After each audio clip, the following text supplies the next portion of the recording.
So first of all, thank you for being here, ma'am. Thank you for your insights on the inaugural session.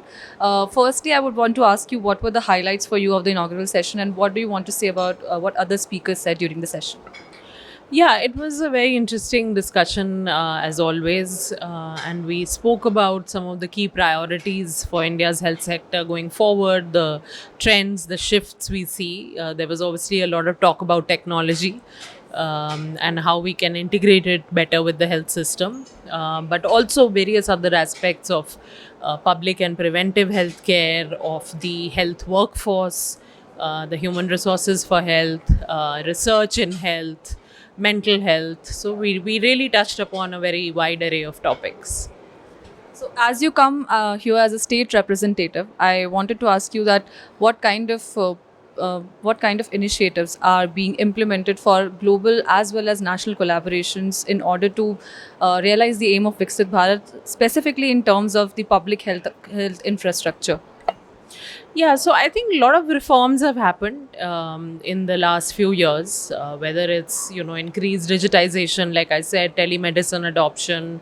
It's trying to improve doctors and specialists' quality as well as availability in different parts of the country, trying to improve the health infrastructure. We've had health insurance with Ayushman Bharat. We have the health and wellness centers for primary health care. But I think the problem now is of implementation.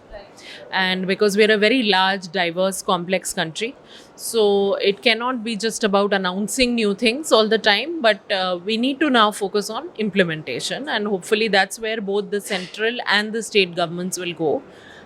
Because if we are to achieve Viksit Bharat by 2047, then I think it's very clear to everybody that you have to lay the foundation for that today in terms of good healthcare.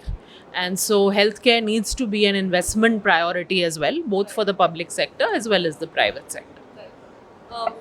Also, when we talk about digital technology in the public health, we also talk about accessibility and affordability. So, are there any efforts being taken in order to ensure that these initiatives reach the remotest areas of the country? Yeah, I think that is the main focus, from the government's point of view, especially. But I think given that we have a shortage of health professionals, we have a shortage of infrastructure. So we need to think of innovative ways to bridge that, including through public-private partnerships, including through use of technology. Today the director of AIIMS Bhopal, he spoke about a tele ICU initiative. That somebody specialist sitting in AIIMS Bhopal can provide guidance for an ICU patient in a remote district. So, because we have this shortage of both the physical and the human infrastructure, we need to find creative ways to bridge that. So, I think a lot of that is happening. A lot of innovations are happening at the state level as well. But, like I said, the challenge for us is always scaling up, and that's where our focus has to be. Thank you, ma'am. Thank you so much.